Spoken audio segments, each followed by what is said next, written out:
Chapter 1. The Enigmatic Guest Emerges. What's up, fam? Welcome back to another chilling chapter. Before we dive into today's twisted mystery, Hercule Poirot and the murder over afternoon tea, hit me up. What made you smile today? And where in the world are you listening from? I'm featuring your stories in the next drop, so don't be shy.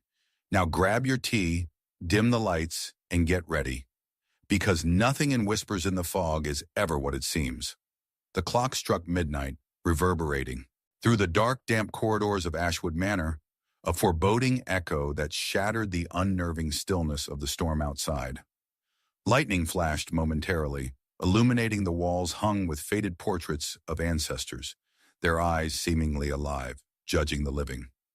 Thunder rolled ominously, quickly swallowed by an unsettling quiet, broken only by the muffled screams of the wind that curled around the manor like a ravenous predator. At that very moment, a figure lay lifeless in the drawing room, the bitter smell of gunpowder mingling with the screams of those who had gathered for what should have been an elegant soiree. Hercule Poirot stood in the threshold of the room, his elegant silhouette contrasting sharply with the frantic chaos unfolding before him. The guests had descended into a state of panic, voices rising, drowning in fear and disbelief. There lay Sir Reginald Ashwood, the host, a bullet wound to his chest, surrounded by the shattered remnants of a crystal vase that had fallen victim to the turmoil. Mon Dieu, Poirot whispered, his eyes narrowing as he took in the scene. The heart of humanity, so fickle and frail. The evening of merriment had turned into a theater of terror. Amongst those assembled were three distinct figures, each casting shadows deeper than the storm outside. Lady Evelyn, the widow, clutched a silk handkerchief to her trembling lips. Her beauty was ethereal, but a phantasmagoria of grief twisted her features, framing her in sorrowful hues. Reginald was a monster, she exclaimed, her voice a fluttering leaf amidst the gusting winds of accusation that followed. The weight of her words hung heavy in the air, yet her shifting gaze bore the telltale signs of a mind fraught with secrets. Next was Benjamin Gray, Sir Reginald's longtime confidant and business associate.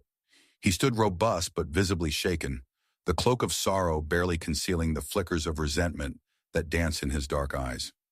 He was preparing to cast me aside, he spat, clenching and unclenching his fists. Over that damned estate. Was everything about money to him? His posture exuded a simmering rage, one that could boil over into explosive violence at any moment. Lastly, we had Isabella, Sir Reginald's estranged daughter, her presence felt more than seen, a specter slipping through the folds of the gathering. She had returned from abroad, her motives cloaked in a shroud of mystery. The strained relationships at play twisted around her like ivy, seeking to ensnare her in the undercurrents of familial betrayal. I wanted to mend things, she declared, innocence teetering precariously on the edge of accusation.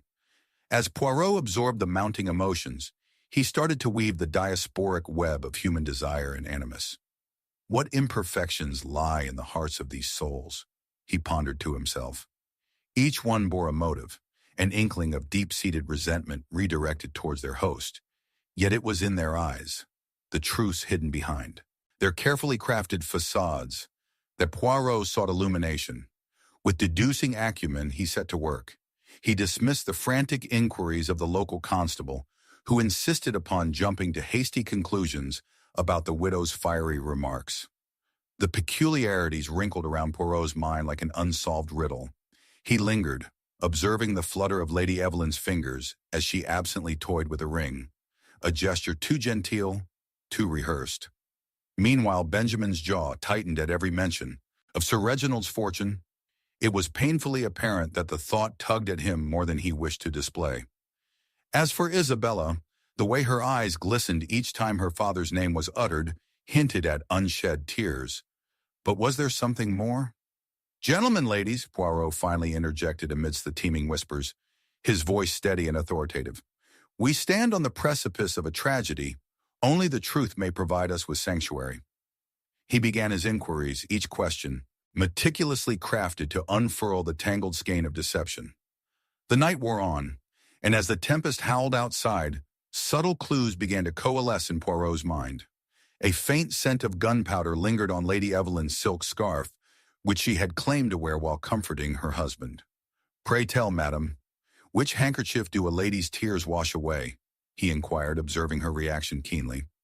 Benjamin, in his rush of accusations against the deceased, failed to notice the delicate silver cufflinks inscribed with the initials R.A., which had fallen from his own coat pocket. Was it mere negligence or a calculated move to redirect suspicion? As the evening began to blur with the creeping eeriness of dawn, Poirot unfurled the narrative like a masterful tapestry, revealing obfuscations and red herrings. Lady Evelyn claimed ignorance of the contentious estate discussions, yet the familiar curve of a particular letter, tucked securely in her blouse, suggested otherwise. It was a note from Benjamin disputing a will about which Sir Reginald had been unwilling to concede. Tension crackled, compounding into a taut panic that wove around the guests like the wild storm rattling the manor's very foundations. But just as Poirot felt the strands drawing tightly together, a truth eluded him, an essential piece of the puzzle hiding in the shadows. In a startling moment of clarity, it gripped him. Isabella's connection to the estate was not merely rooted in entitlement, as the daughter of the deceased, but rather in the depths of her anguish and desire for reconciliation, born not out of greed, but love, twisted by her father's lifelong neglect. Yet the bitter root of betrayal lay far deeper, unfurling as he gathered them all once more in the drawing room, where shadows still whispered the echoes of the past in their corners. With the candlelight flickering, casting odd shapes that danced like specters, Poirot took a deep breath. When he revealed the truth, it trembled, on the precipice of revelation. Ah, but the heart, dear friends, it can mask its vilest ambitions behind the softest gratifications, he intoned, every eye drawn to his poised figure, the certainty of his deduction weighing heavily upon them. The apparent is but a veil drawn over the truth. Lady Evelyn, despite the facade of widowhood, conspired in a desperate alliance to secure her future. Yet she was not alone. The shock in the manor was palpable as Poirot shifted his gaze to Isabella, who had concealed her intentions masterfully and harbored a true venom of resentment against her father for casting her aside as a mere inconvenience, a specter resurrected only for inheritance. Beneath the facade of tears lay a heart capable of rage, bitterness so profound that it could drive a person to unthinkable depths. With that final twist, the scene was set, and the layers peeled back revealed not just a crime, but a tableau of emotional turmoil and betrayal. A reminder that deception, like the storm raging outside, can tear even the strongest of bonds asunder. As the questioning commenced once again, Poirot stood at the crossroads of fate, ready to unravel the choices that had led them all to this abyss. The resonance of his final pronouncement echoed against the walls as he prepared to draw back the curtain on the detritus of human folly. Chapter 2. A Cup of Deceit. The chilling sound of shattering glass reverberated through the dimly lit corridor of Ashwood Manor, a sinister echo that mingled with the howling wind outside, instilling a sense of impending doom. Hercule Poirot, ever the consummate detective, stood motionless, his keen gaze fixed upon the tableau before him. Lady Evelyn, her beautiful visage marred by a mask of terror, clutching a shattered teacup amidst a pool of crimson that had once been a delicate Earl Grey. "Mon Dieu," he muttered under his breath, for within that single moment of chaos lay a labyrinthine puzzle, intricate and demanding. A second. Murder had manifested within the same cursed walls. The storm outside raged on, but the tempest within the drawing room was one of a different nature. Lady Evelyn, her voice trembling like the flickering candlelight, gasped, "It cannot be happening again. Not here. Not now." She cast a frantic glance around, her emerald eyes darting to her companions, suspicion tightening around their throats like a noose. Her beauty, usually a shield, now rendered her vulnerable, revealing a woman both shaken and cornered. The two others in the room were Benjamin Gray and Isabella Ashwood, each entangled in a web of their own making.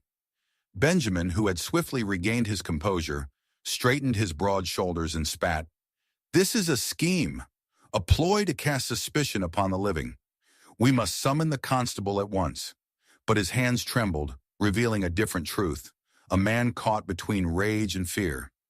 Isabella, standing in the shadows, her expression a mixture of disbelief and sorrow, whispered, "No one ever warned us of this darkness in our blood." A faint, almost imperceptible tremor in her voice betrayed her emotions, the dust of her father's legacy settling upon her like a shroud. "Reginald's spirit has poisoned this place," she murmured, her eyes narrowing as she observed her companions with a mixture of grief and anger. But could it truly have returned for vengeance? Poirot considered the chaos surrounding him, his mind a symphony of analytical clarity amidst the Uana discord. "Ah, but the human heart, it hides many things, mon ami," he thought, mentally cataloging the emotions churning in the air. Evelyn, Benjamin, and Isabella each bore a history laden with motives tangled in love, resentment, and desperation, as if orchestrated by a maestro who reveled in the dark. As the tension thickened, Poirot gently cleared his throat, commanding the attention of the guests. "Let us not be swept away by hysteria, mes amis. A crime demands not only a resolution, but a reflection upon the events leading to it." He gestured towards the shattered teacup resting ominously on the rug, where the torn remnants of a once elegant soiree now morphed into the harbinger of calamity. The cup, a vessel of delight, now transforms into an instrument of deceit. There was a momentary silence, thick enough to slice, before Benjamin blurted, "My dear Poirot, do not presume to twist this incident into another tale of tragedy. You seek the truth, yet purchase only fraught. Conclusions." His defensive posture revealed more than mere anger. Beneath the bluster lay a self-preserving instinct not easily dismissed. "Ah, but Mr. Gray, your words are like leaves in the wind, swirling here and there, yet anchored by the roots we dare not acknowledge," Poirot replied, his gaze piercing. "You are agitated by something beyond the obvious. An anger, perhaps, over matters economic, or might there exist some deeper animus?" He noted the dark flush creeping up Benjamin's neck, the flickering shadows dancing against the walls of Ashwood Manor, where time itself appeared to have conspired against them. Turning to Lady Evelyn, Poirot inquired gently yet firmly, "And you, madame, how do you fare in this tempest of recollections? The seething emotions surrounding Sir Reginald have not merely vanished, they linger, sewn into the fabric of your very being." Her wide-eyed gaze met his with palpable intensity, then faltered, revealing the tangled threads of her past. "I believed, Monsieur Poirot, that the storm would pass. But it seems it persists, claiming yet another victim," she confessed, her fingers brushing the remnants of the shattered cup as if tracing the final moments of a lost love. Poirot, ever the observer, caught a lingering glance between her and the teapot at the table's edge, half-filled and inviting, yet murky like the intentions swirling within their hearts. One must ponder the significance of this teacup, as it bore the warm embrace of your hand. "Lady Evelyn, did you perhaps pour a second cup? But for whom? And why does this delicate porcelain seem to hold both secrets and blood?" He allowed the silence to stretch, the tension within the room coiling tighter. As Isabella's face tightened, the haze of suspicion began to shift, accumulating around her like a dark cloud. She stepped forward, her voice quivering. "I returned to mend things, to grasp the fragments of a love forever lost. But was I truly ever a daughter to him?" Her words, laced with bitterness, echoed with profound desperation, illuminating a tale of family scorn and desolation. With each revelation, Poirot's mind danced through the complexities of a web laced with deception. A flicker in the corner of his eye caught his attention, a reflective glint upon the floor, a small object discarded in haste. He knelt to retrieve it, a silver locket, twisted and tarnished, completely foreign to this setting, yet uncannily familiar. When he opened it, images of a young girl flashed before him, Isabella as a child, the missing piece of an unfinished puzzle. "Ah, but here lies a tale unspoken, n'est-ce pas?" he mused, noting how the air shifted around Isabella, her poised defiance cracking under the weight of history. "Perhaps it is love that fuels the darkest of deeds, where betrayal finds its roots," Poirot posited, rising to his full height, the shadows playing tricks upon the expressions of the guests. A lover, a daughter, two souls bound in anguish, twisted by ambition to turn against the one who cast them aside. But tell me, what of you, Mr. Gray? What role do you play in this agonizing waltz? I am but a collateral at best, Poirot, he retorted, a flare of indignation surfacing. Yet rumors circle, whispers of a will gone rogue, a fortune that dangles like a ripe fruit, ripe for the plucking. He thrust his hand outwards, summoning accusation. But I am no murderer. I was merely attempting to save us all from the rot that threatened to consume everything. Suddenly a flicker of realization crossed Poirot's face. The implications entwined like a serpent's twist. He had been deceived by the very notion of nobility, a tale spun with convincing yarn. And thus, my dear friends, we find ourselves at the precipice of revelation. But there lies a greater truth concealed amongst this tempest. With his mind racing with possibilities, Poirot focused his piercing gaze on the trio gathered in judgment. Lady Evelyn's delusions of safety took the form of despair, a beauty trapped within the confines of grief. Benjamin consumed by resentment and blinded by the pursuit of legacy, while Isabella, searching for redemption, ventured into darker waters in hopes of reclaiming a lost love. And yet amidst this torrent, a singular locket holds the true key. The moment hung heavy in the air, the storm outside haunting them with its fury. As whispers of betrayal encircled the room, with every character slowly unraveling, Poirot watched as realization dawned upon Isabella. I did not wish him dead. I wished him to acknowledge my pain, she screamed, collapsing onto her knees, the weight of despair lifting the veil of her carefully crafted facade. The scene before Poirot had not merely been a murder, but a reflection, a passion play born of agony, abandonment, and resentment. Ah, but it seems we all hold a cup filled with deceit, fueled by the bitterness of what could have been, mon ami. As Poirot faced the remaining guests, the storm outside slowly dissipated, granting the air a profound stillness. Each character stood not only in anguish, but as a part of a larger narrative, one woven with history and pain, yet ultimately entwined with the truth he was now prepared to reveal. Sometimes, dear friends, the heart is a treacherous courtier, he concluded, casting a long shadow of certainty that lingered, heavy with implications of fate. The true face of the villain lay at their feet, one they all had cast away in their pursuit of salvation. Chapter 3. The Poisoned Brew. A chilling breeze swept through the darkened halls of Ashwood Manor, the heavy rain outside lashing against the windows like the anguished whispers of the past. The scent of damp earth mingled with dregs of Earl Grey clinging to the air, a bitter reminder of the fate that had befallen Sir Reginald. Hercule Poirot stood in the drawing room, gazing intently at the table where the remnants of more than just a cup of tea lay scattered. In the center, a delicate porcelain cup lay untouched, enshrined in eerie silence, while the cracked remnants of its twin whispered of chaos. "What cruel design is this?" he murmured, the tension lacing his voice. Lady Evelyn's hand trembled, the specter of despair painting her lovely features with an unnatural pallor. "Monsieur Poirot, I am certain it was not an accident. I felt something terrible." Another drink was poured, yet this time, how could I have known? Her voice nearly fractured as the words tumbled out, laden with grief and bewilderment. Benjamin Gray, unable to mask his unease, leaned forward, fingers pressing against the table's polished surface. "What do you mean, Evelyn? There are no accidents here. Nothing is left to chance, especially not now." His voice dripped with a severity that did little to quell the encroaching darkness. In the corner, Isabella Ashwood remained spectre-like, her gaze fixed intently upon the teapot, shadowed and dangerous as the secret swirling. In the room, the brew was tainted, whether by malice or misfortune, it matters not.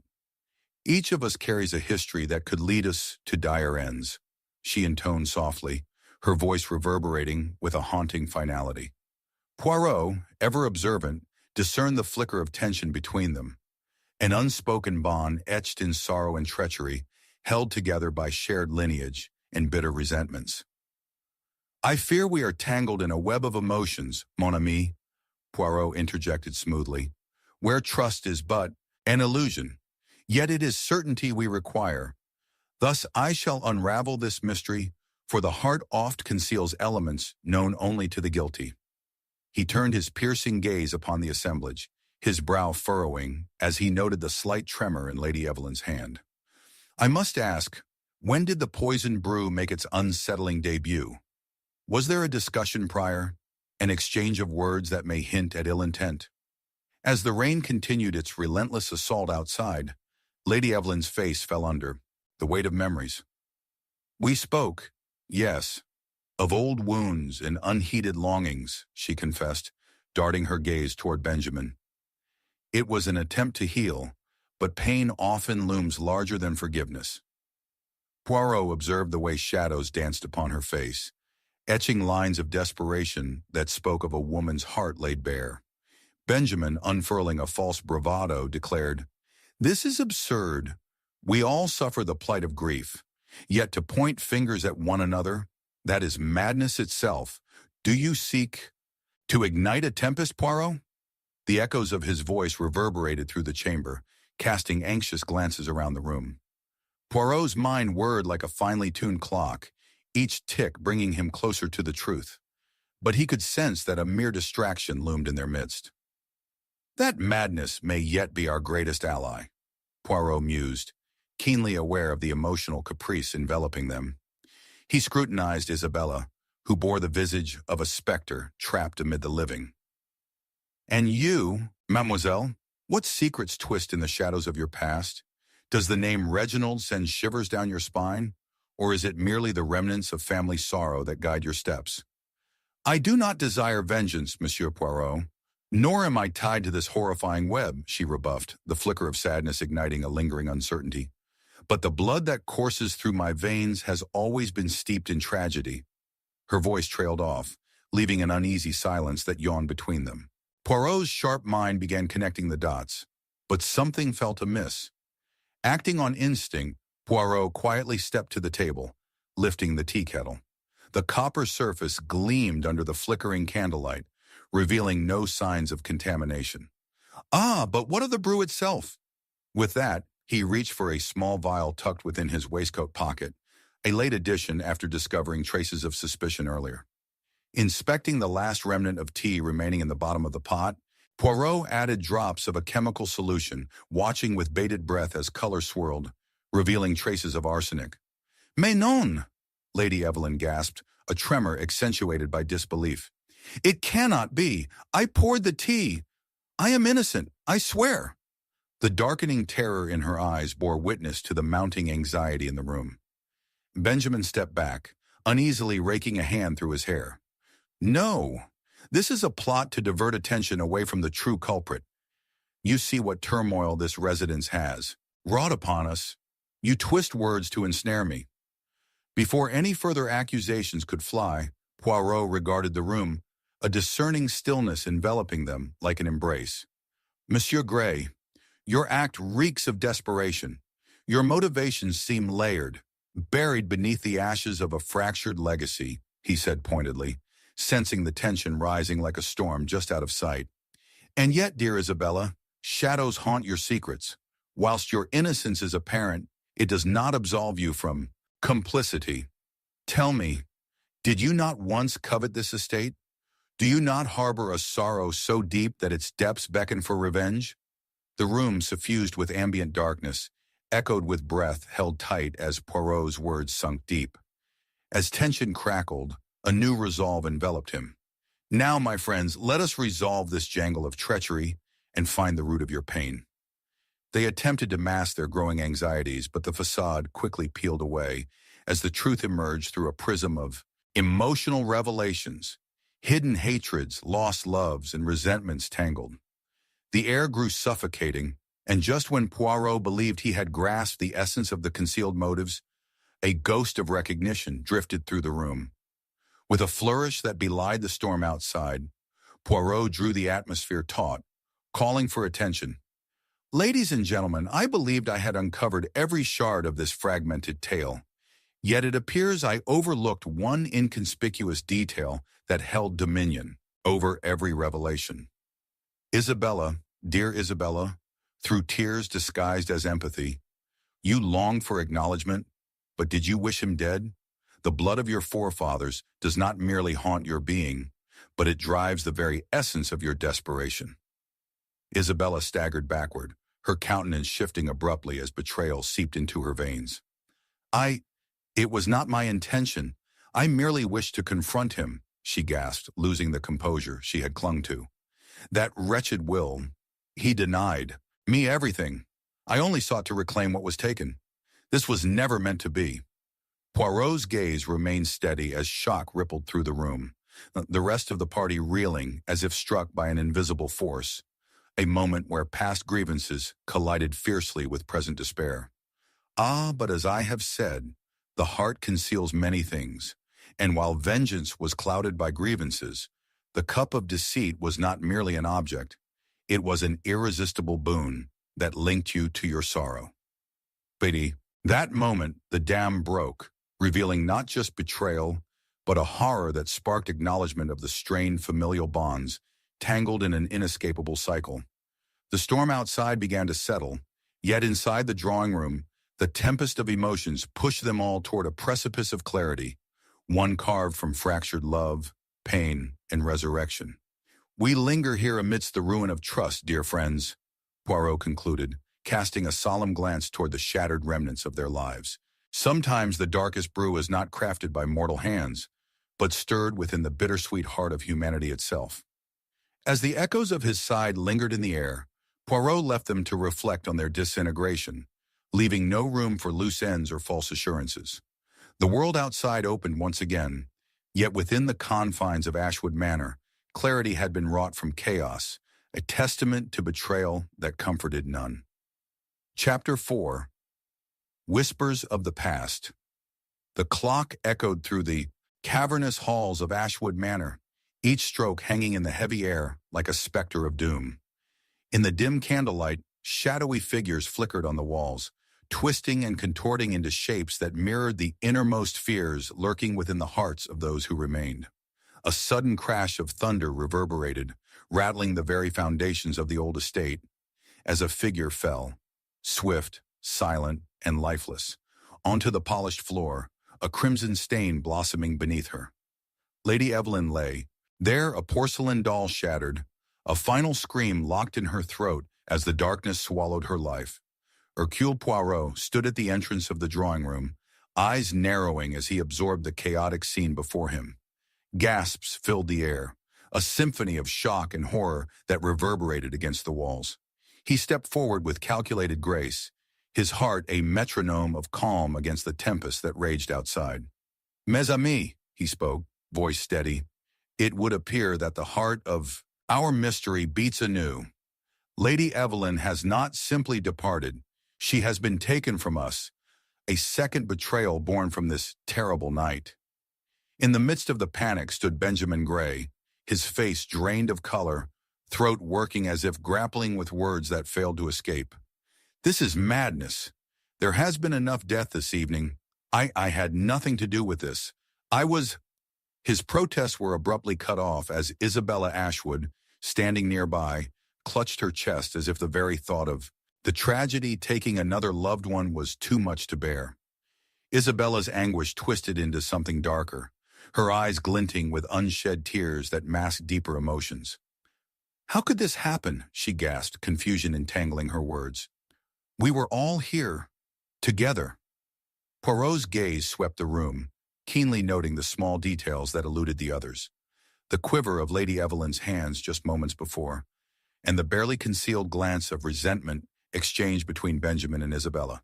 "Ah, but the human heart, it hides many things, mon ami," he whispered to himself, sensing that within this web of grief lay the keys to unraveling the truth. As the storm raged on, Poirot resolved to investigate this grim tableau. The others gathered, their faces etched with confusion and fear, as he began his meticulous examination. "We must establish the timeline of events leading to this tragedy," he declared, his authoritative tone slicing through the charged atmosphere. "Who saw what, and when?" Benjamin stammered. "I was with Evelyn in the garden, discussing the past.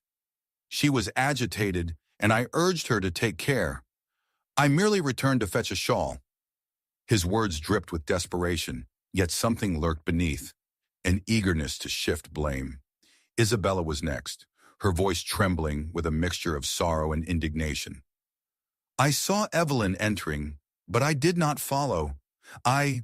She hesitated, eyes darting toward the ground.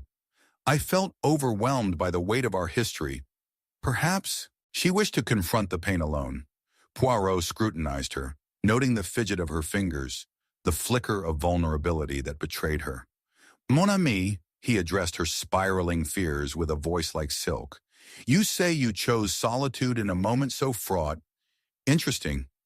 But where does that leave your connection to this dark moment? Could it be possible, Isabella, that you wished her harm? No, she exclaimed, lifting her chin defiantly, yet betraying herself with a fraying edge in her tone. I would not harm my own blood. With every answer, Poirot felt the strands of the narrative tightening, yet he knew to look deeper still.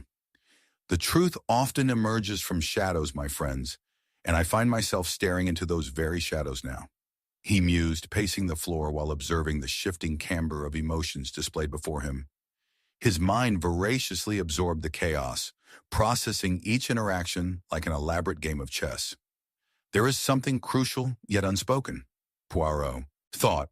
Benjamin's desperation, Evelyn's sudden withdrawal, and Isabella's raw undercurrent of pain. A web of deceit. He could almost hear its whisper echoing from the past. The night stretched on, each character's facade cracking with every question Poirot posed, until eventually he announced, I must speak with each of you alone, for the heart often finds solace in whispered secrets. One by one, he beckoned them into the adjacent library, a refuge from the lingering darkness, where shadows grew like the ghosts of their intertwined histories. With each separate interview, Poirot sharpened his insight.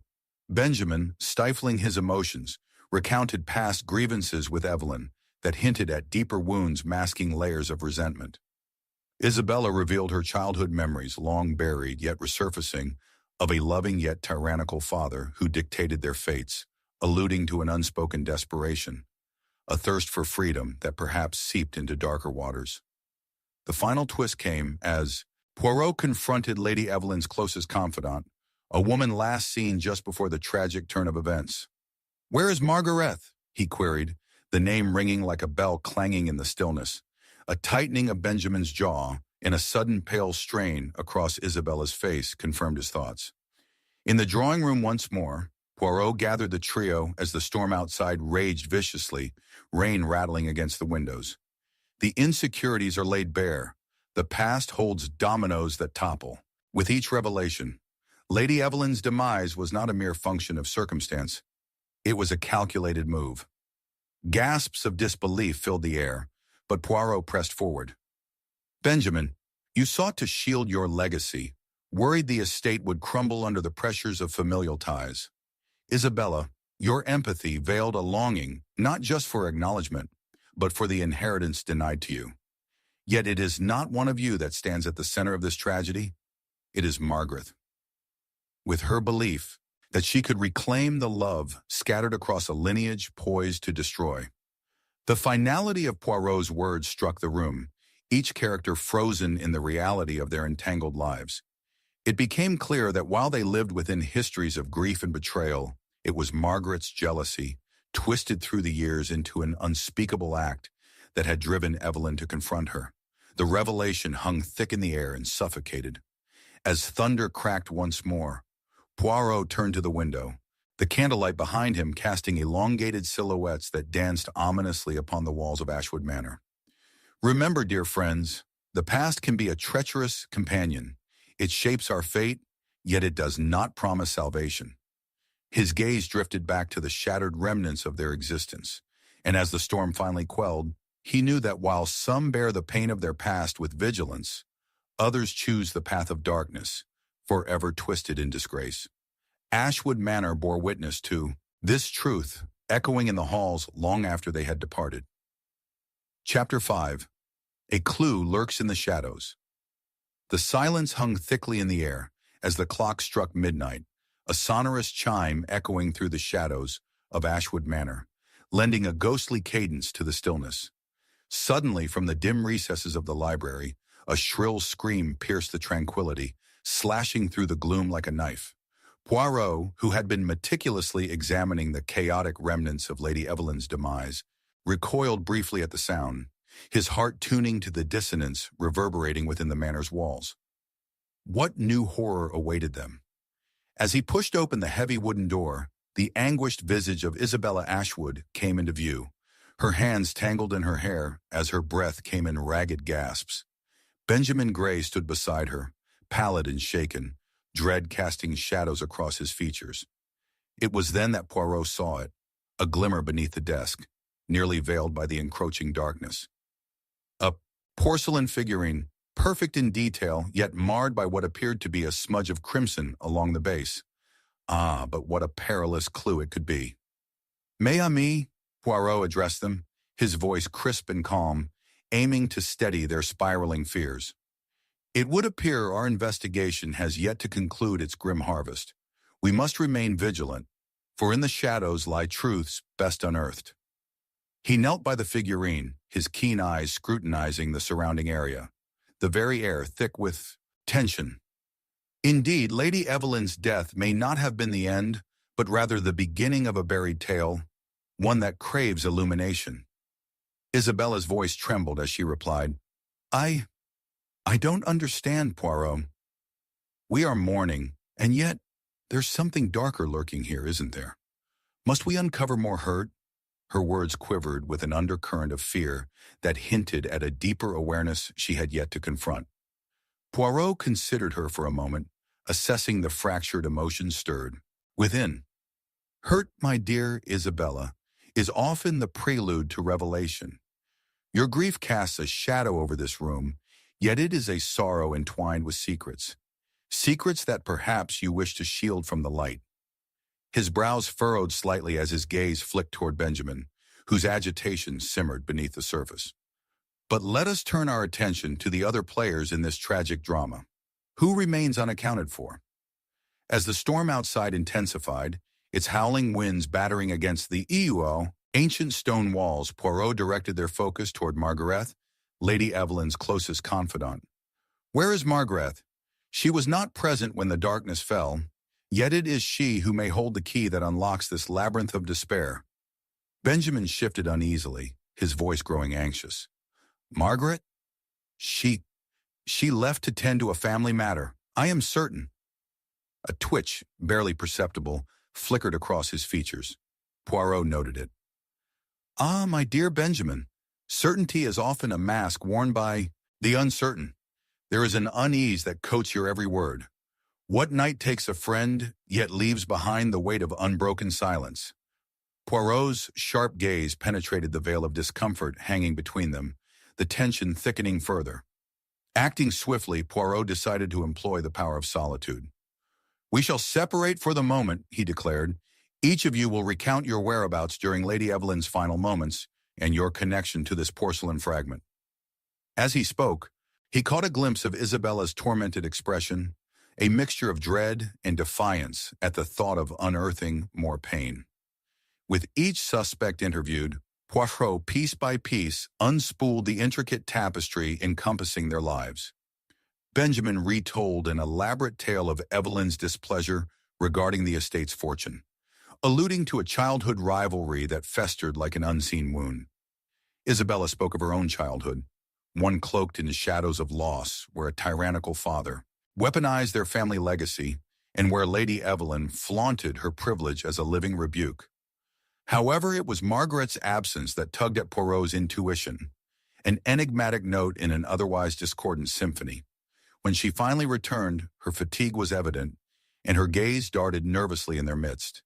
It was a behavior illuminated by certain distinct lines etched across her brow. I had to tend to pressing matters, she murmured, an edge hinting at concealment in her tone, as her eyes flitted from Poirot to the rest. Yet, Margaret, what pressing matters draw a confidant away during such turbulent times? Poirot pressed with unyielding grace. Confidants bear heavy burdens, ones that could shield the past, yet could also transform loyalty into betrayal. Her stammering response only tightened the jagged edges of suspicion weaving through the gathering. I did not wish to intrude. I thought it best to allow the family their space. But as she spoke, the porcelain figurine caught her eye. Poirot saw her brow twitch in recognition. Ah, yet the truth, my dear Margaret, is not so easily concealed, nor without consequence, Poirot asserted, observing her reaction with calming detachment. You would not recognize the figurine? Rare indeed to find such an object belonging to the past. As her silent pause weighed heavily, Poirot's analytical mind wove through the developing narrative. The house of cards was collapsing. Evelyn's once shining image displayed a shadowy underbelly. Jealousy ran deep. Benjamin's ties to wealth appeared tainted by desperation to escape ancestral chains, while Isabella bore the burden of entrapment in her lineage. As tension coiled tightly, Poirot summoned them all into the drawing room, the atmosphere echoing with the storm's fury still thrumming outside. Ladies and gentlemen, he proclaimed, his gaze unwavering at each suspect's form. The shadows stir, illuminating paths once hidden. I propose 2 twists, hidden like fragments in the dark. Pausing, he allowed the weight of suspense to settle like fog in their minds. First, whilst I was absorbed by Lady Evelyn's figurine, I had thought it a mere coincidence. However, I can now confirm that it was a replica crafted by none other than our dear Margaret, purposely deployed to craft an illusion binding her to her fallen friend. Gasps erupted, but Poirot pressed on undeterred. Yet the final twist seals the tragic fates we foresaw. Evelyn had discovered a ledger within Margaret's belongings, a testament to debts owed, resulting in 2 inheritances. In her furious bid to reclaim her past love, Margaret struck a fatal deal born of desperation, a love twisted into malevolence. The realization shattered the room, echoing the lingering thunder from outside. Betrayal unfurled quietly within the hearts of all present. As they sat in stunned silence, Poirot's voice cut through the tempest one last time, a reminder echoing through the corridors of Ashwood Manor. Remember this, mes amis, the shadows of our choices paint the memories we leave behind. Sometimes it is our own hearts, rather than the folly of others, that lead to our undoing. Chapter 6. The Shadows of Suspicion. Lightning flashed like daggers outside the ancient windows of Ashwood Manor, illuminating the gathering gloom within. A sudden scream pierced the air, the haunting sound echoing through the corridors, wrapping around those present like a shroud of dread. It was a sound that could awaken the dead, for it carried with it the weight of betrayal and unresolved mysteries, hinting at a deeper turmoil still cloaked in darkness. Hercule Poirot remained poised for action, his meticulous mind already unraveling the sinister threads that bound the distressed echoes of the night. The storm had become a tempest, each clap of thunder a reminder that nature itself seemed agitated by the horrors unfolding within the manor's walls. He turned slightly, his sharp gaze focusing on the faces that surrounded him, observing how the flickering candlelight danced over their features. There in the dim glow lay the tension between Lady Evelyn's erstwhile confidant, Margaret, her devoted yet restless admirer, Benjamin Gray, and Isabella Ashwood, whose slight tremors betrayed a deeper strain of fear and loss. Mes chers amis, Poirot began, his voice smooth but firm, slicing through the silence that ensued. We find ourselves at the precipice of great despair. A murder has transpired, and I am led to believe that, within this very room, the fabric of trust has been torn asunder. His eyes, intense and unyielding, roamed each suspect carefully. Let us recall, the heart of man is a vast chamber, inscribed with secrets that can lead to profound darkness. Margaret, anxiety weaving through her countenance like the shadows cast by the thunderstorm, spoke first. We are all mourning, Poirot. What can possibly be left to uncover? Her words stuttered under the weight of suppressed knowledge, an innocent facade too easily penetrated by Poirot's perceptiveness. Ah, but the human heart, it hides many things, mon ami. Ah, Margaret, mourning tends to blanket the truth, does it not? Yet truth is a flame that refuses to be extinguished, regardless of how cast aside it may be. Poirot examined her, fingers tapping an unseen rhythm against the wrist of his impeccably tailored coat. "Let us speak of the others who encircle our dear Lady Evelyn's legacy." His gaze shifted to Benjamin, who stood with clenched fists, eyes darting toward the gathering tempest outside. "Benjamin, you were known to bear a heavy heart towards Lady Evelyn. Was there not a bitter rivalry that simmered through the years? I recall the bitterness of grievances over the estate." Benjamin's grip on despair was palpable. Beneath the surface lay an ambition masked by hopelessness. "Perhaps a sibling rivalry, Poirot," he replied, each word laced with an edge of unease. "But my love for her was genuine. The estate, yes, but it was never worth this." Benjamin's voice cracked, a reminder of the hopelessness that often breeds both jealousy and destructiveness. Next was Isabella, who stood lost in shadow, her dark hair flowing loosely over her shoulders like ink on parchment. "Lady Evelyn, she was everything I was not," she murmured, her voice trembling.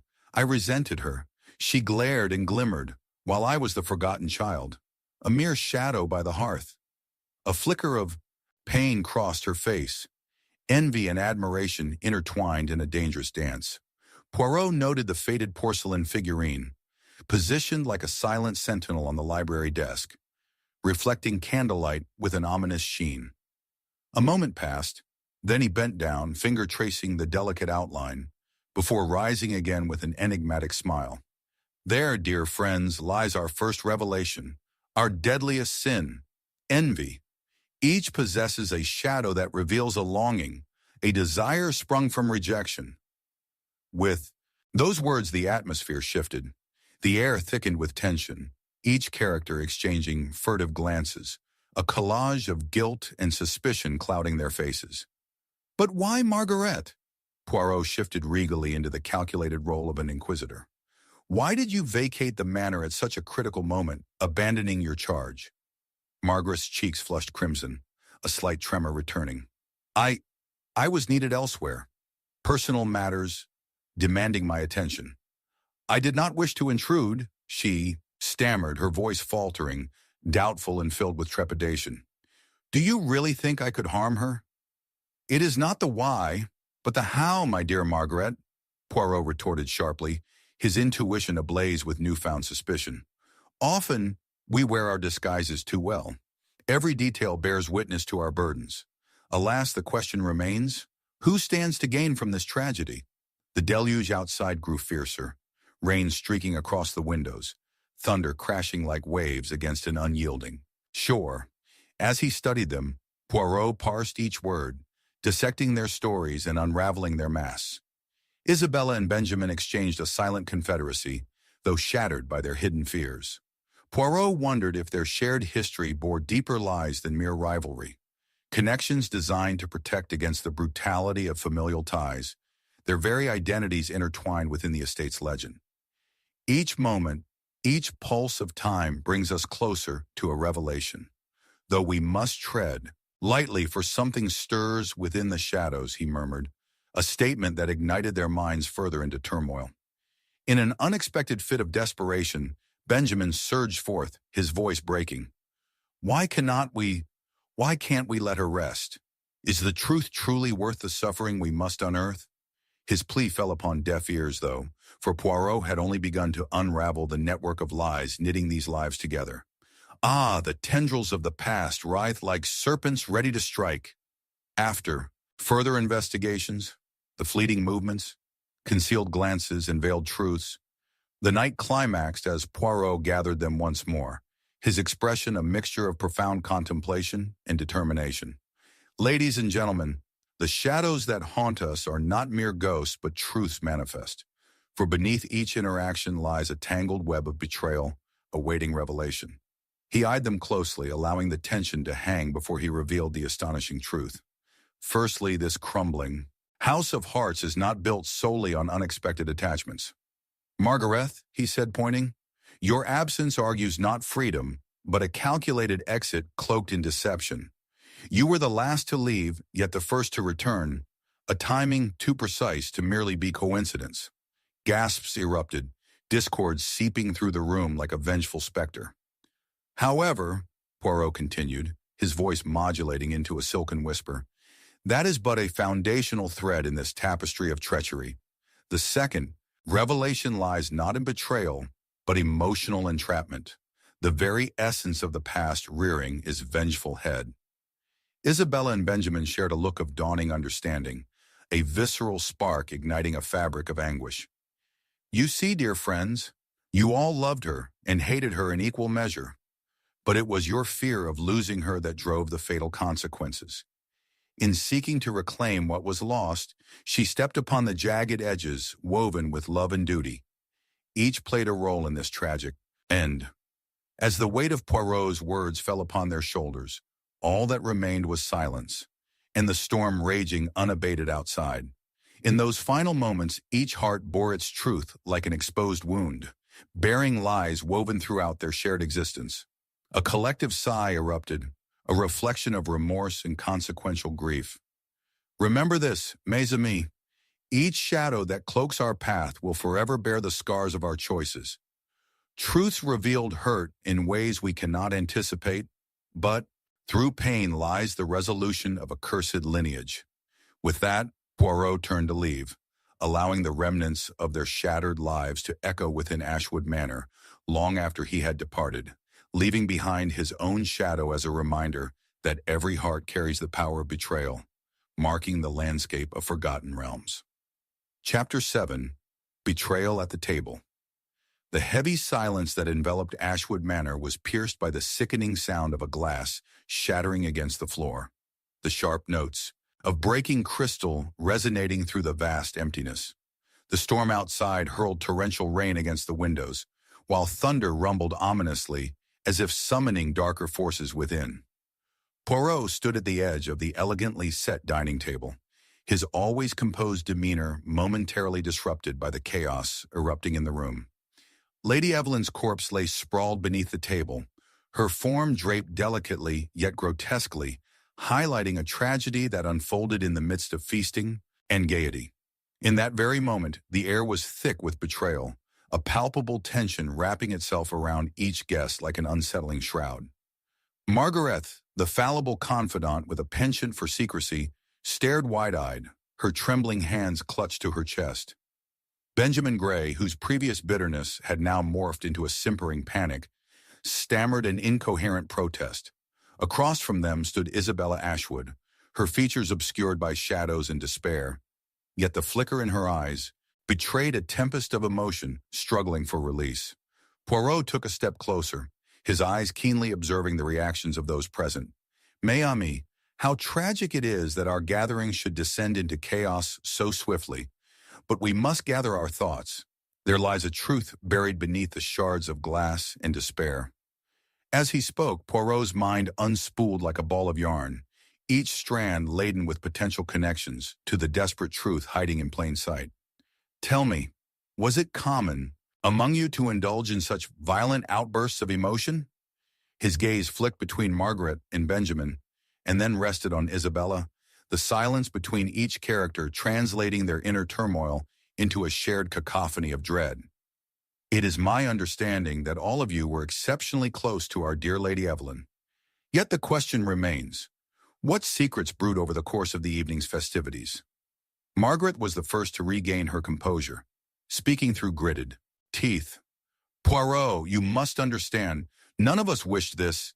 None of us. Her voice quaked with the weight of a truth she dared not articulate.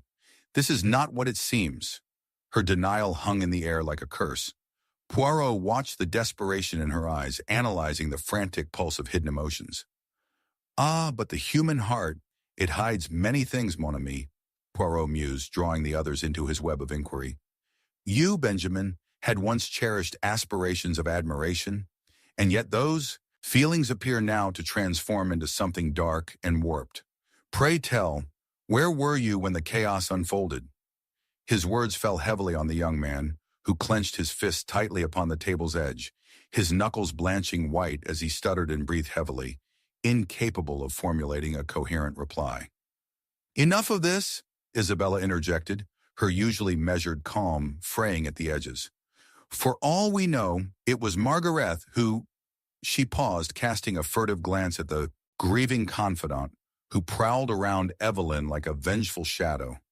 Poirot detected a tremor in Isabella's tone, a flicker of resentment scattering through the charged atmosphere like embers in the wind. With an air of caution, Poirot interposed, "Each of you bears the scars of your rivalries, a bond forged in shared melancholy. But allow me to remind you, the truth lies veiled behind layers of emotion. Each reaction, each footstep, bears purpose." He rounded the table, examining the discarded objects. A delicate piece of jewelry tucked away, a handkerchief sprinkled with traces of perfume, and small droplets of wine forming dark stains. But what a tangled net we weave when we seek to enmesh ourselves within another's heart. As the investigation bore fruit, Poirot noticed the subtle changes in their faces, the furtive glances exchanged between them, speaking volumes louder than mere words.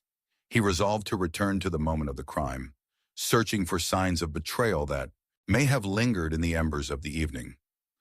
Now, my dear friends, let us consider the events leading to this present moment. A dinner for three, an invited affair. Who claims they were the last to see Lady Evelyn in life? His question blossomed heavy in the air, like the dark storm looming just outside. Benjamin stumbled over his words. I left the dining room briefly to fetch a bottle of wine. I was gone no longer than 5 minutes. The young man's eyes darted toward Isabella, who crossed her arms defensively. Did anyone see you? Poirot probed, sensing elusiveness tumbling around them like the tempest unleashed outside. Your absence, Benjamin, fits within our tapestry of suspicion. But tell me, Isabella, did you remain present throughout this trying time, unblinking in your restraint of emotions? I did not depart, she replied defiantly, but Poirot detected a quiver in her voice. Evelyn and I, we had our differences, but her words trailed into silence, weighing, heavier than stones. In those hushed moments, Poirot could feel the tide of emotions shifting, unfurling secrets revealing a hidden tapestry of enmities. As the storm raged on, Poirot's thoughts coalesced, assembling itself around the invisible strings binding them together.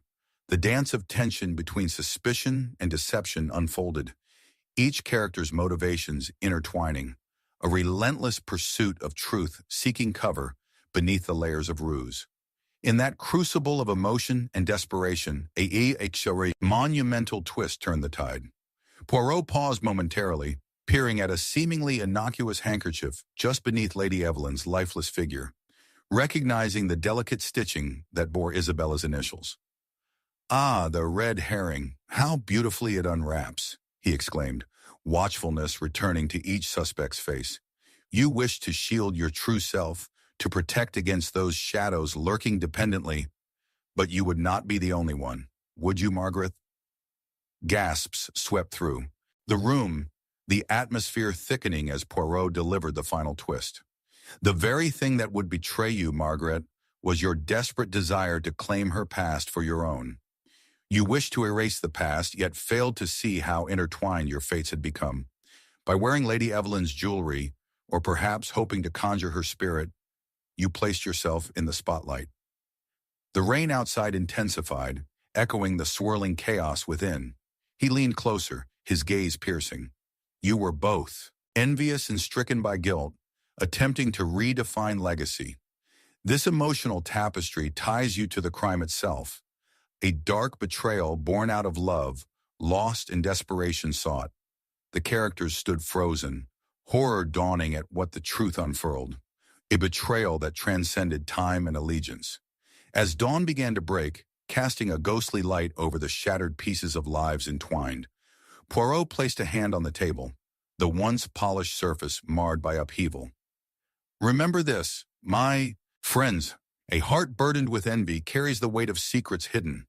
Betrayal emerges not from a singular act of rage, but from the years of treacherous pretense weaved by our desires.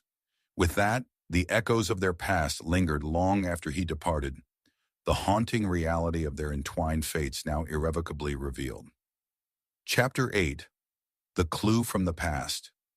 The wind howled through the creaking oak trees surrounding Ashwood Manor, the rattle of shutters sounding like whispers of the past, cradling dark secrets within worn walls.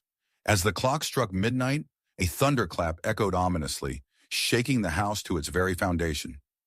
Inside the dimly lit study, a lone candle flickered as its soft glow battled the pervasive shadows, illuminating a solitary figure hunched over an antique desk, absorbed in thought. Hercule Poirot, with his meticulous presence and sharp gaze, felt an unsettling energy in the air, the unmistakable tension of a truth yet unearthed. The events of the evening had left an indelible mark on those assembled. Still reeling from the revelations and chaos, Margaret, Benjamin, and Isabella remained bound together in the suffocating atmosphere of suspicion. Yet beneath the veneer of their anguish lay darker currents shifting from unspoken desire to fear-driven desperation. As Poirot prepared to dissect the lingering aftermath of Lady Evelyn's demise, a whisper from the past swirled through his mind. Ah, but the human heart, it hides many things. Mon ami, he mused, a knowing smile briefly flickering across his lips. Margaret, her gaze haunted, clutched a faded letter in her trembling hands, the ink slightly blurred, yet unmistakable. I cannot believe this has happened, she murmured, her voice quaking under the weight of grief. It is as though Evelyn's spirit lingers, longing for resolution. Benjamin, his face ashen, echoed her words with an unsettled nod. She was a force of nature, a tempest we could neither control nor comprehend. Isabella, hers a mask of stoic composure, eyed the letter with a mixture of intrigue and fear. What is it you hold, Margaret? A memory that binds us in deeper shadows? In that moment, Poirot perceived the delicate sway of emotions hanging dangerously between them, like a thread ready to snap. He stepped towards Margaret and gently requested, Might you allow me to examine this letter? For within it may lie the clue from the past that could illuminate the present. The shuddering silence that followed hinted at a shared secret, a pact forged in the darkness of their entwined fates.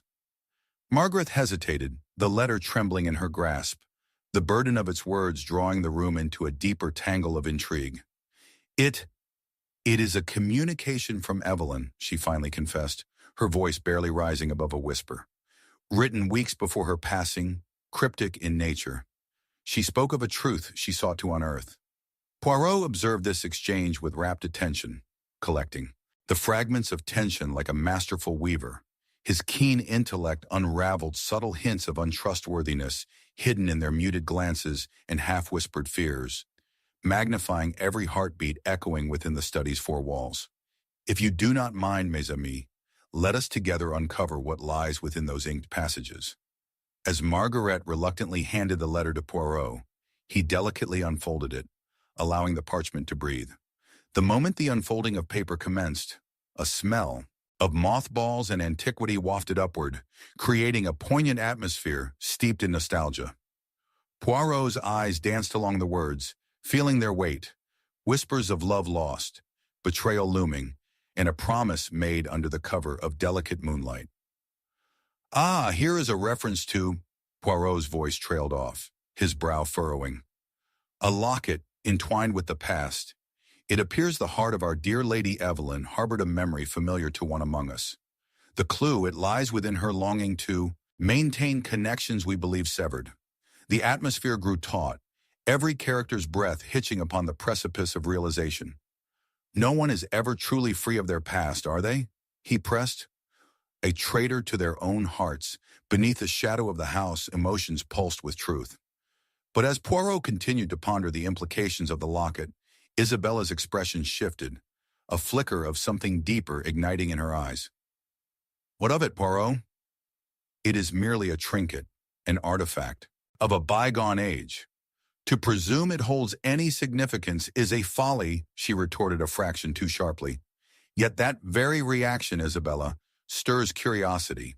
One must ask, what is it you wish to conceal? Poirot's inquiry held the room in its grip like a vice, each syllable a blade cutting deeper into the fabric of their collective silence. Isabella averted her gaze, a mask of defiance replacing her previous tension. I have nothing to hide. I simply despise the notion of sentimentality attached to a locket, a mere bauble among many. With the simmer of accusation swirling like a tempest, The room trembled on the brink of chaos once more. Poirot's mind raced ahead, seizing subtle discord woven within their interactions. He felt the weight of denial, pointing towards a burgeoning truth. In the cup of their responses, the dimensions of guilt began to crystallize. As the atmosphere pulsated, a disinterring of emotions commenced. Poirot sought layered connections. The letter, the locket, and the dig of history wheedled truths buried under the gusts of tempestuous winds. With precision akin to an artist at work, he gathered their interlinked pasts and sketched the outlines of deceit, resentment, and regret. "Margaret, tell me, did you ever clasp the locket that once belonged to Lady Evelyn?" he queried, stepping into her storm of recollections. A faint blush spiraled up Margaret's neck as her gaze fell to the ground. "On occasion, before her death, yes, I found it intriguing." "Ah, fascination turns to envy, as it has a way of intertwining intentions." Poirot's syllables unfolded carefully, exposing Margaret's secret longings beneath the veneer of shared grief. In a sudden bout of defiance, Benjamin interjected, "Enough of this!" "You lay blame far too easily, Poirot, underneath the weight of her past mistakes. Perhaps it is you who failed to see the truth lurking in the shadows.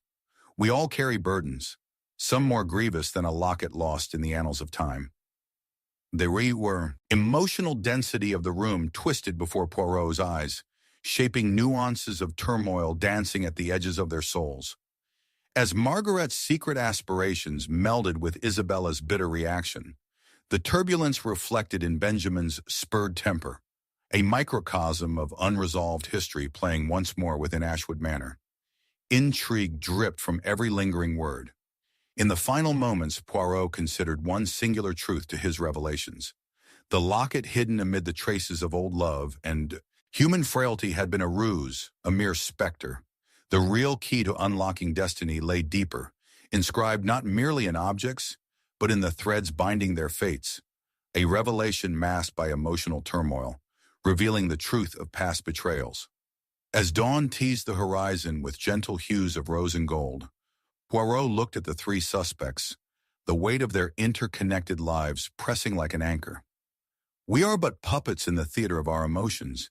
Yet remember, my friends, there is peril in the simplicity of desire, for the truths we cling to often imprison us far more than the bittersweet memories we long to escape."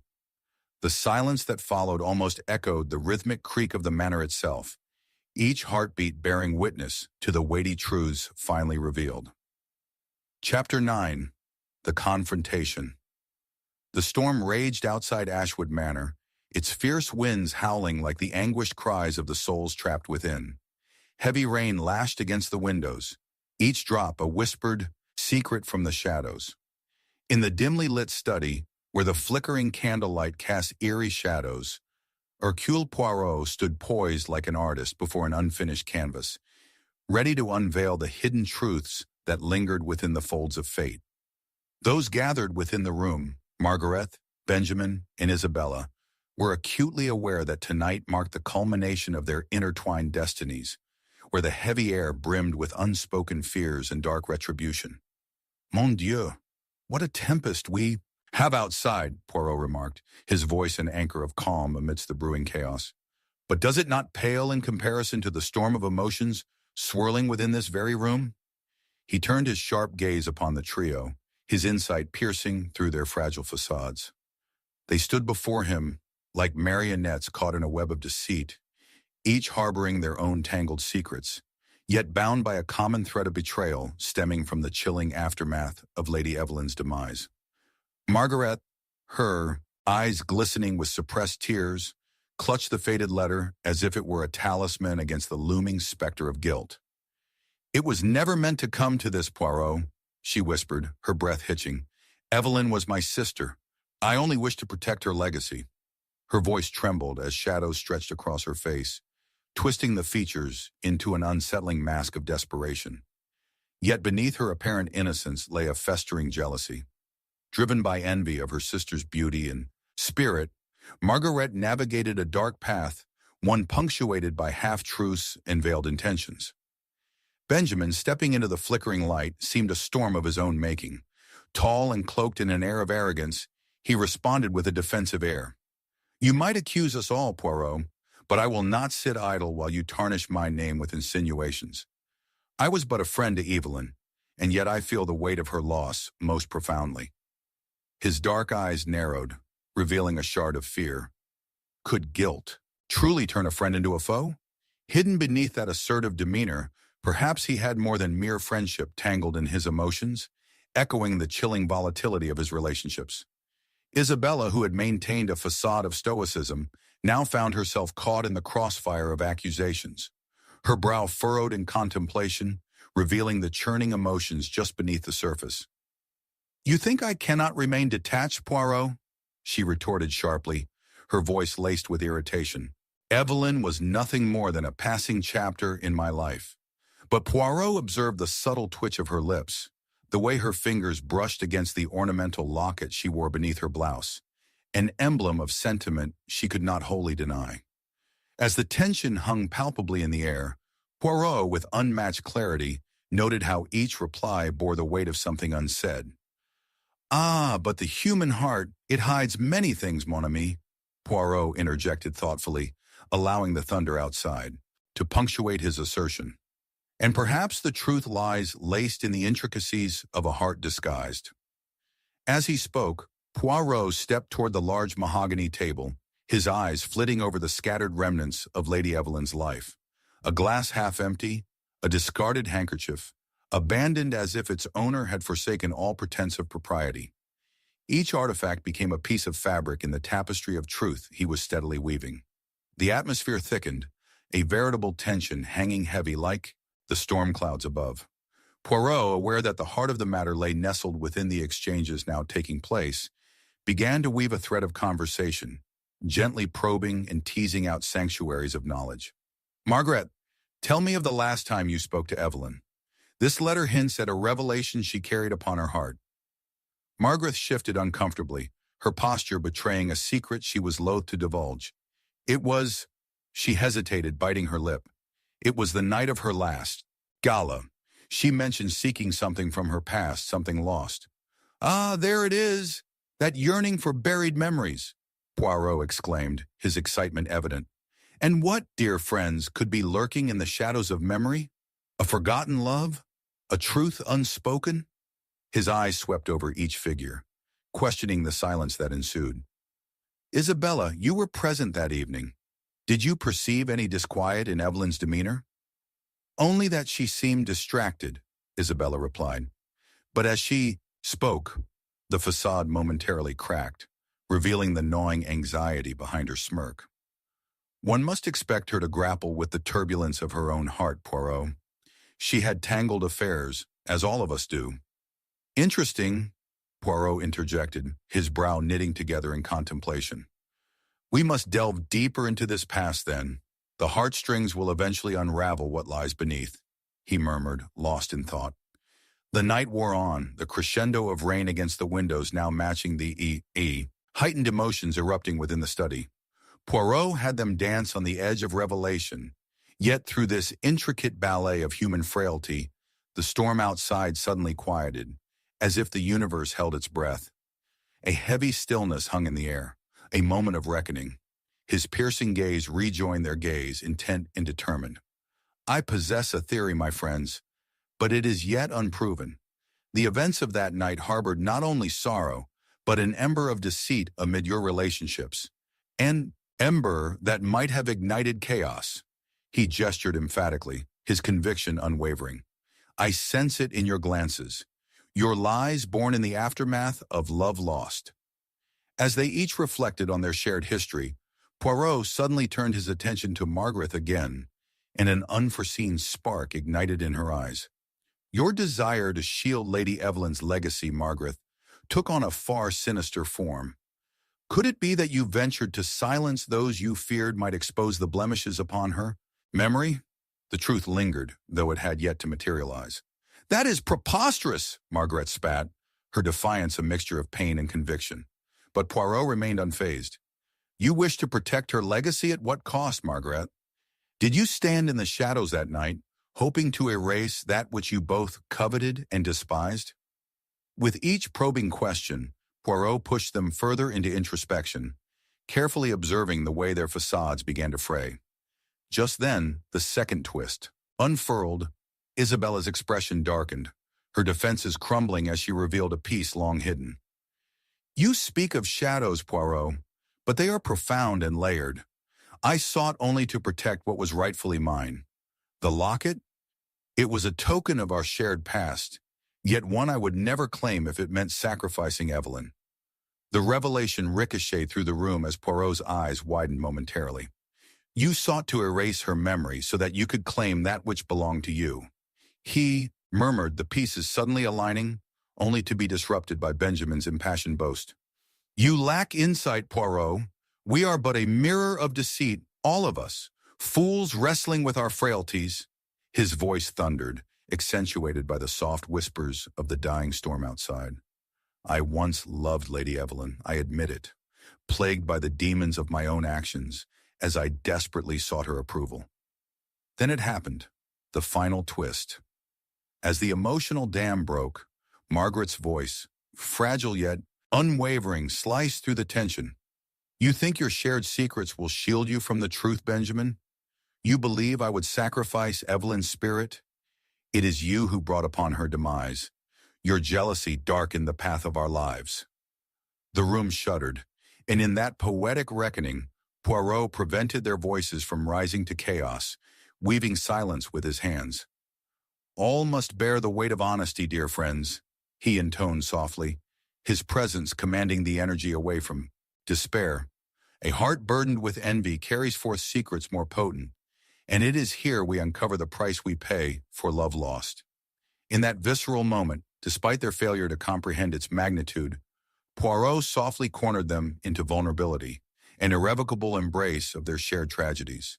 The echoes of betrayal and unfulfilled desires unraveled into recognition of a heart once bound, yet now scarred. With unbroken resolve, Poirot delivered his conclusions, all dilemmas resolved into duality. Yes, they loved, but at what merciless cost? As dawn began to stir timidly, casting soft hues across the remnants of their truce, Poirot's final words lingered, echoing long after they departed, binding their fates to the shadows lurking quietly in the annals of time. May you remember always, the heart's desires do not sing sweet melodies, but rather weave specters that haunt our existence, lingering far beyond our fleeting grasp. Chapter 10. A Twist in the Tea. A sharp scream ripped through the midnight silence of Ashwood Manor, echoing against the cold stone walls as if calling forth the very spirits that lingered there. The flickering candlelight quivered, casting trembling shadows over the elegant, yet oppressive decor. In that moment, Hercule Poirot felt the weight of dread settle within him, as if the house itself had drawn a breath, heavy with anticipation. He was no stranger to chaos, yet even in the darkest of disasters, the human heart revealed its secrets, often hiding behind a veil of civility. "What have you done?" Margaret's voice was hoarse, a wild panic threading through her words as she stumbled into the sitting room, clutching her throat. The air in the room crackled, electric with fright. Poirot turned to face her, his expression steadfast, eyes keenly observant amidst the unfolding turmoil. The source of Margaret's horror lay on the elegantly set table. Isabella slumped over, her face partially obscured by the floral china. The delicate cup, shattered beside her, the deep crimson of her tea pooling like a gruesome reflection. "Mon Dieu!" Poirot exclaimed softly, urgency and grace infused within his voice, as he knelt beside the lifeless figure, carefully examining the scene before him. Isabella had been beloved in life, yet now she was but a mere husk of potential, discarded like the chipped teacup that bore witness to the latest tragedy in this wretched estate. Benjamin, a pallor washing over his features, shifted uneasily at the threshold, too stunned to step nearer. The earlier bravado had evaporated, leaving only the shell of a man at the center of unthinkable chaos. "This cannot be real. You don't think that this is—" Poirot raised a hand, silencing the tremor of suspicion that threatened to overrun them. "A moment, my friends. Remain calm. Chaos serves no one well at this delicate juncture. He scrutinized the scene.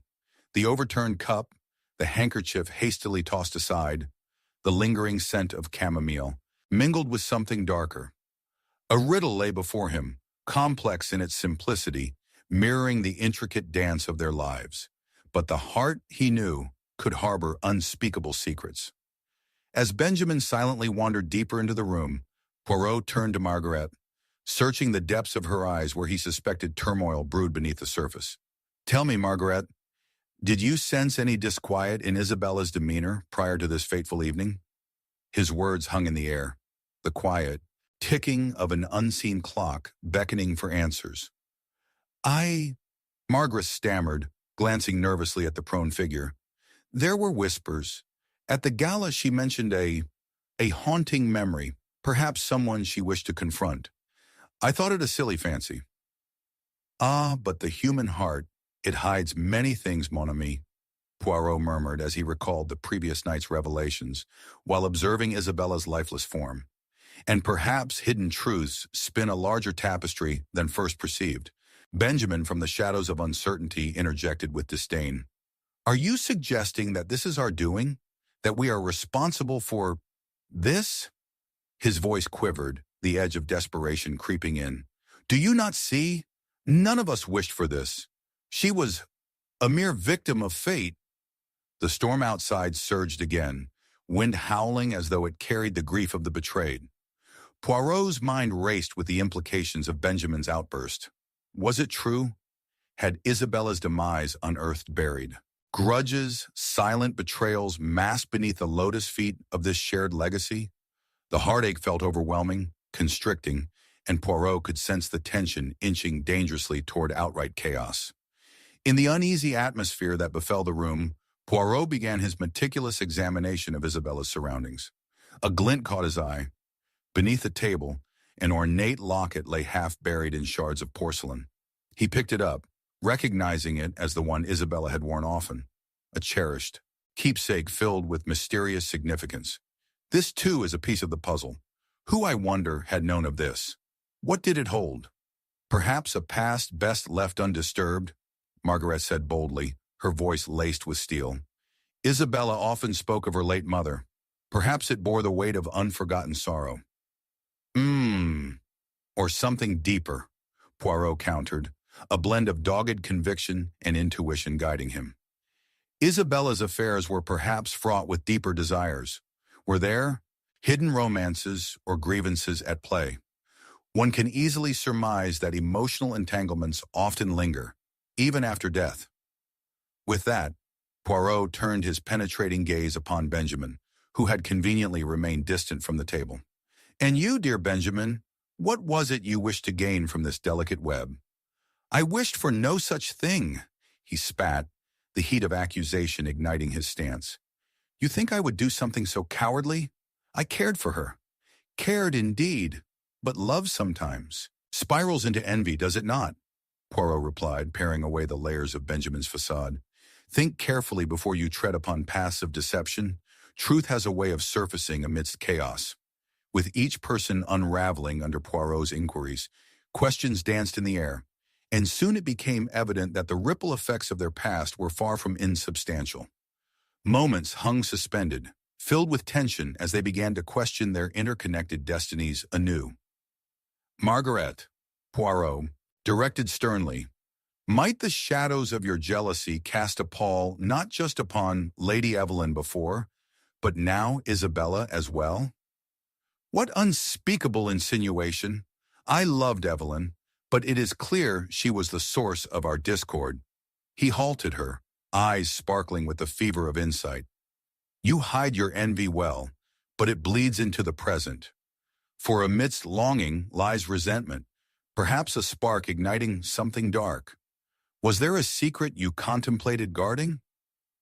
Before Margaret could respond, Penny, the housekeeper, entered unexpectedly, crisp and determined, her hands shaking yet her resolve fierce. I found this in the pantry. In her trembling hands she held a small vial, its contents shimmering faintly under the glow of the candles. Poirot was instantly alert. May I? He took the vial, examining it closely. Ah, what have we here? The residue of a poison, perhaps? Margaret gasped, and Benjamin fumbled for words as the revelation shifted suspicion once more, folding it like an intricate origami of delicate trust. As the effects of the poison became evident, it dawned upon Poirot. Nothing was as it seemed. Isabella's demise has tangled your souls in ways you never anticipated. And yet, he paused, the air within the room thickening as his next thought formed crystalline clarity. The question still remains. Who among you played this lethal game? Who sought to wield power, even in death? The atmosphere in Ashwood Manor became palpable with the gravity of Poirot's deductions. He surveyed them, each swaying in shadows cast by their lies, until finally it crystallized in the web of their shared forced kilns of betrayal. Margaret, your love for Evelyn blinded your judgment. Your desire to protect her honor found expression in malevolence, he stated, gesturing toward Benjamin. And you, Benjamin, once bound by love, yet shattered by envy, drew darkness closer under the guise of fidelity. The tension erupted. Margaret recoiled, defending her honor, while Benjamin howled in rage, each accusing the other of foul play. But Poirot's deductions remained unshaken. In the devastating silence that followed, Poirot revealed the bitter truth that chained them all. Yet it is not but a tragedy of hearts. Forget, if you will, that there existed another Isabella all this time, biding her time. Isabella? Margaret gasped, dread painting her features as Poirot continued. Yes, my dear Margaret. She loved power far more than you realized. Beneath her facade of detachment lay buried ambitions and secrets that you must now confront. She sought to inherit not just a locket, but a legacy shrouded in caution and deception. And in her realization that Evelyn's memory could not be echoed, she shortened her own shadows forever. For a moment, the weight of Poirot's revelation shrouded the room like a cloak, his voice a whisper of a darkened dawn. The revelation transformed them all, unkind and unrelenting, weaving their fates into the fabric of darkness that had cocooned them for too long. The final piece aligned, and with one last glimmer of insight, Poirot turned to face them, an elegance exuding poise amid chaos. May you recall this lesson long after the daylight breaks your indifference, dear friends, he concluded. For the heart's desires weave specters that haunt our very existence, far beyond our fleeting grasp. As the winds fell silent and the shadows ebbed, the reality of their entrapment echoed within Ashwood Manor. A haunting reminder that truth always would find its way to the surface, even when masked in tea. Chapter 11. The Final Reveal. The wind howled like a lamenting spirit as the storm surged outside Ashwood Manor, rain lashing against the stone walls in a relentless, eerie rhythm. Inside, the flickering candlelight cast grotesque shadows that danced across the opulent furnishings, the only witnesses to the tension that enveloped the room. Poirot stood at the center, the memory of Isabella's tragic end stark in his mind, a wound that must be confronted. Mon Dieu, what has drawn us all into this web of deceit? He pondered, the query resonating in the silence, heavy with the gravity of unspoken truths. The three figures before him echoed with unrest. Margaret, her eyes crystallized with sorrow yet flashing with defensiveness. Benjamin, who remained a shadow of his former self, guilt etched deeply into his pallor. And Penny, the housekeeper, pale but resolute, gripping the small vial with trembling fingers. Each face flickered with secrets, each a mask hiding unspeakable emotion. As he surveyed them all, Poirot felt the pull of the human heart's disquietude, the melancholy depths where despair and betrayal intertwine. Margaret's voice cracked, a fragile echo of anguish. You cannot presume to understand, Poirot. None of us wished for this darkness, she declared, but the steely edge of her words betrayed a darker undercurrent, a desire to shield herself from the culpability that weighed upon her. What choice was there? Isabella sought to undo us all with her ambitions. Benjamin shifted uncomfortably, the light reflecting off the glint of a silver cufflink that had once been Isabella's gift. And where were your loyalties when it mattered? He shot back, his tone a mix of desperation and rage. She was blinded by envy, Margaret. Why should we trust you now? Poirot raised a hand, encapsulating the chaos and calm. My friends, let us not lose ourselves in these emotions. Emotions cloud the mind's eye. Instead, let us illuminate the shadows lurking within this mystery. His gaze intensified, his mind whirling with the possibilities. The heart had its own language, one woven from revenge, jealousy, and masked desires. In the candlelight, Poirot began his meticulous examination, noting the crooked picture frame that hung askew, the artifice of a previous confrontation perhaps. He stepped closer, allowing memory to anchor insight, examining the locket. Unearthed days prior, an idea had seized him, sharp and potent. Tell me, dear friends, what do you perceive this to be? He held the delicate locket aloft. A mere trinket, or something that bore the weight of Isabella's ghosts? Margaret flinched, indignant yet subtly rattled. You are misconstruing its significance, Poirot. She rarely spoke of it with affection. Why should it betray her? Yet in her voice, Poirot detected a quaver. Was it regret or fear? Ah, my dear, it is precisely the frail hearts that hide the deepest wound, he replied, ruminating on the delicate intricacies of their intertwined fates. Or perhaps it was this very possession that connected Isabella to the shadowy threads of your own hearts. Benjamin, did you ever contemplate what shadows could be interwoven with your affections? Enough, Benjamin exploded. Are we to suffer these constant insinuations, Poirot? What do you know of our lives, of our desires? It is the heart's desires that lead us astray. Benjamin, Poirot murmured, deftly hiding the spark of insight ignited in him. The truth dances in plain sight, concealed among the whispered winds of Ashwood Manor. The tension crescendoed into silence, interrupted only by the ticking of the clock, each second heavy with the weight of unconfessed truths. Poirot resumed his inquiry, observing their postures, the way they avoided each other's gaze. The warmth of the candlelight seemed almost suffocating. How life entwines the fates of individuals like a tapestry, and yet how easily one may unravel it. Now tell me about the gala, the night whispers you alluded to in your earlier confessions. Whispers? Margaret's response faltered, eyes wide. They were mere idle tales. The night was fraught with dreams that twisted into nightmares. Indeed, dreams may wear many masks, Poirot remarked, but they reveal more than they disguise, do they not? You all spoke formerly of Isabella's past. What if her ghosts sought to emerge, reclaiming their fragments from the lives you sought to carve away? In that instance, Poirot felt an emotion flicker on the periphery of his senses, strong enough to require focus, a riddle, yet still veiled. He aspired to dig deeper, to lift the veil, when suddenly Penny stepped forward, her hands steadied against her apron as fury ignited her eyes. Isabella was different, she proclaimed fiercely. She had ambitions that defied you all, contempt for the mundane. She wanted us to dwell in her world, but her heart painted wild dreams on a precarious canvas, one that could betray at any moment. Ah, the truth began to surface with crystalline clarity above the tumult.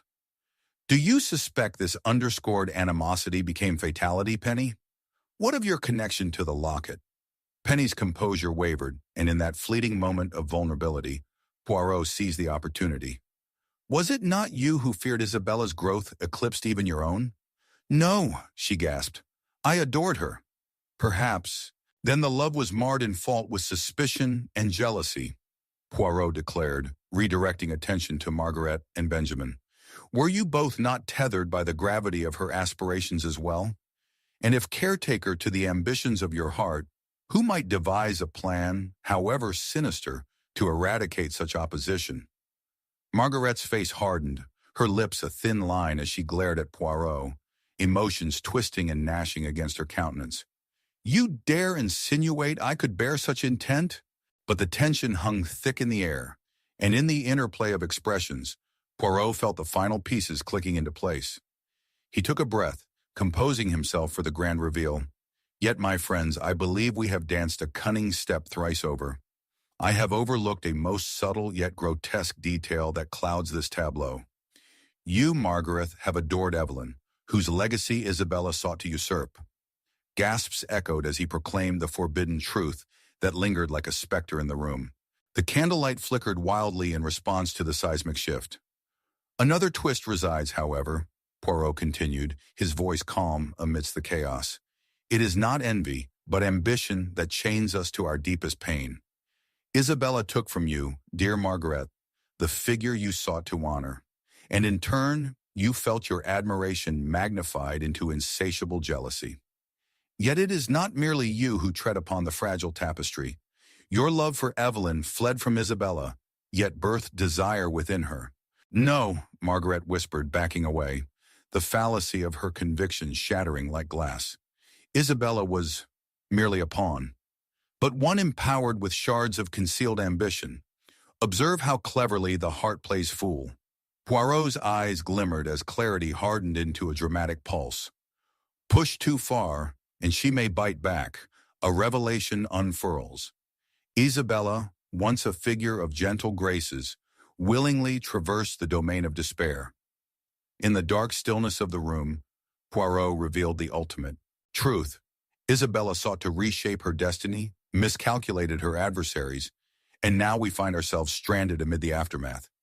Each of you, masters of your own hidden motives, led her onto a path she dared not perceive. Her fatal flaw was her underestimation of loyalty, her companions, and the lengths one would resort to reclaim power. As a realization struck deep within their hearts, a wave of dread settled over them. The air crystallized with the collective horror of actions misconceived, and the storm beyond raged with renewed vigor, unsettling echoes of unfinished business lingering. Poirot turned to face them, unyielding yet gentle. Remember this, dear friends, he stated, voice resonating in the chilly air, the elegance of his words cutting through the confusion. For the heart's desires weave specters that haunt our very existence, far beyond our fleeting grasp. Fate is most unforgiving. It tests us as artfully as a cloth must endure the weaver's hands. As wind howled at Surrey, lawmen outside the shadows of Ashwood Manor encased them, a testament to their shared entrapment within a web woven with betrayal and ambition, lost now in the tapestry of consequences. Chapter 12. Aftermath over tea. The flickering shadows in the candlelit room danced an eerie waltz upon the walls of Ashwood Manor, as if to mock the gravity of the night's revelations. A deep silence lay heavy in the air, rich with foreboding, broken only by the relentless ticking of the ornate clock, a monstrous heartbeat, as the remnants of what had transpired hung like smoke in the cold atmosphere. Hercule Poirot, the celebrated detective, sat composed yet alert, his discerning gaze fixed upon the small group uneasily assembled around the dimly lit table, where remnants of the evening's bitter brew sat untouched. Margaret, consumed by a tumult of emotions, fidgeted incessantly with the delicate lace of her collar, her thoughts a tempest of recent confession and betrayal.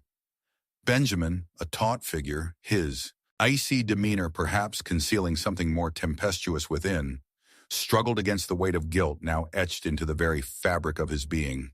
And Penny, the housekeeper whose fierce exterior had been momentarily shattered, sat curled upon herself, eyes wide with apprehension, clutching the silver locket as though it were a talisman against the chaos unraveling before them. Mon Dieu, Poirot began, his voice smooth yet laced with intensity. The curtain has fallen on a most tragic act, yet I sense the true performance is only upon the precipice of revelation. You gathered in this manner under the shadow of death, yet truth lingers like the scent of the finest Darjeeling, ever elusive, yet robust with the promise of clarity. Margaret looked up, her face pale. What do we do now, Poirot? We cannot unearth the past, nor escape its heavy touch. Her tone was tinged with desperation, the tremors of her fears echoing in the cavernous silence that enveloped them. Ah, but it is precisely the past that shall guide us, Poirot replied, leaning slightly forward, his piercing gaze studying them intently. For within the tapestry of your connections lie the threads that stitch the fabric of human desire, ambition, envy, and secrets entwined. He took a deliberate sip of his tea, allowing the warmth to seep into his being, a stark contrast to the chill pervading the room. Let us first examine the canvas upon which this ghastly portrait of betrayal has been painted.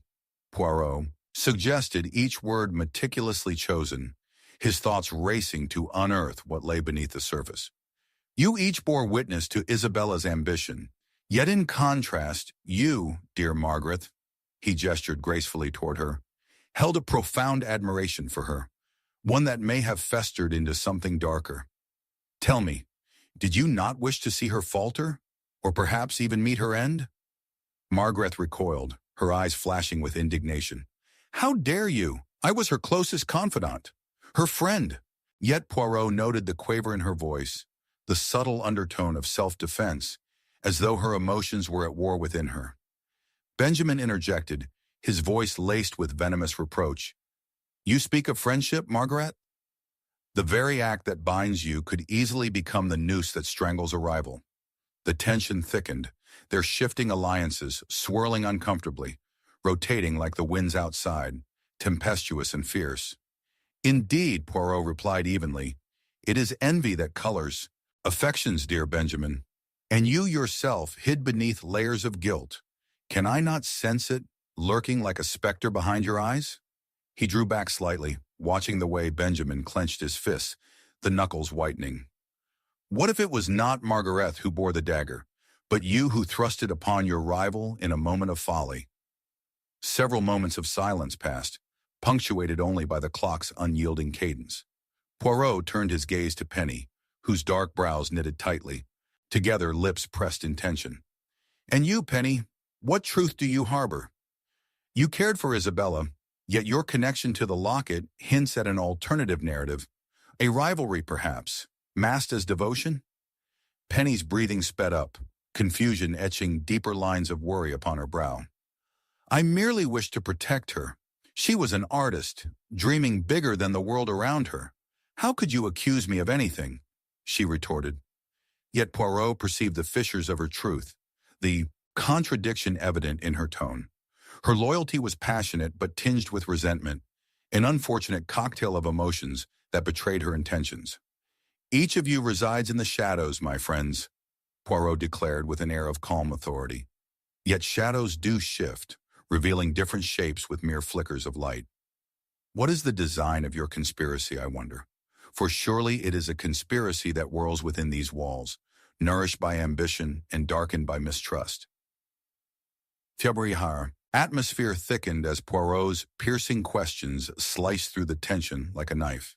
He continued, I propose we revisit the gala night, the fateful evening when Isabella shimmered most brightly. A beacon of ambition, yes, yet did she not possess that light so brilliant it became blinding? The very memories of that night hide amongst your confessions, like a secret sigh lost in the storm. Margaret's expression faltered, her resolve cracking just enough for Poirot to catch a glimpse of vulnerability. Isabella was intoxicating, she confessed, her voice softer, as if she were abandoning her facade. Her charm could inflame the hearts of many, myself included, but perhaps her brilliance grew too bright, casting shadows that terrified her allies, a tumultuous rise to power. Poirot allowed her words to hang in the air, weaving through the fabric of murmurs. And yet, why would you not have protected her? He queried, intertwining amusement with disdain. At that moment, Benjamin's eyes flickered with recognition, anger bubbling just beneath the surface. She thrived on rivalry. She thrived on the chaos she stirred, he exclaimed suddenly.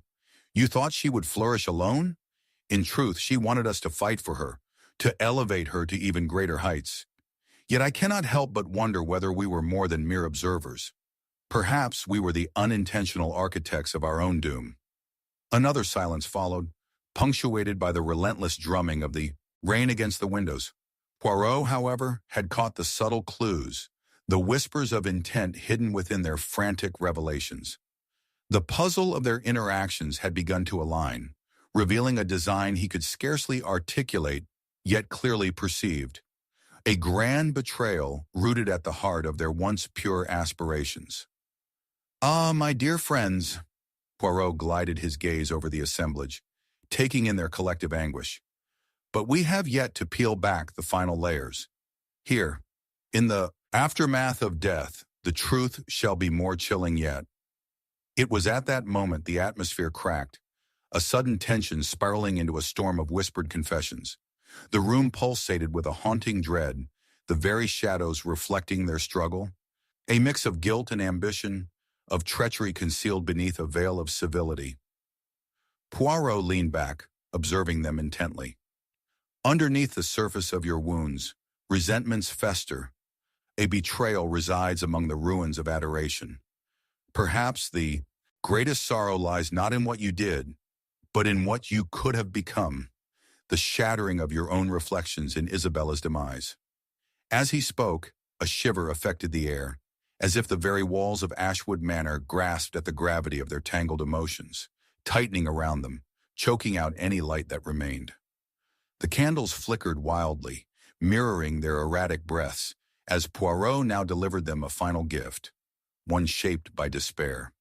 Isabella's ambitions, they entwined your hearts like a tragic refrain, yet we must accept that none can escape the melody. The shadows hold truth as much as light does. With a polished elegance, his voice softened, yet resonated in the charged air. Alas, this is the tapestry of your shared existence. And as the shadows twined once more, Poirot stood to leave, leaving behind a heavy silence in his wake. The impact of his farewell lingers, an unyielding reminder that, in the depths of human desire, shadows often consume the very souls who weave them.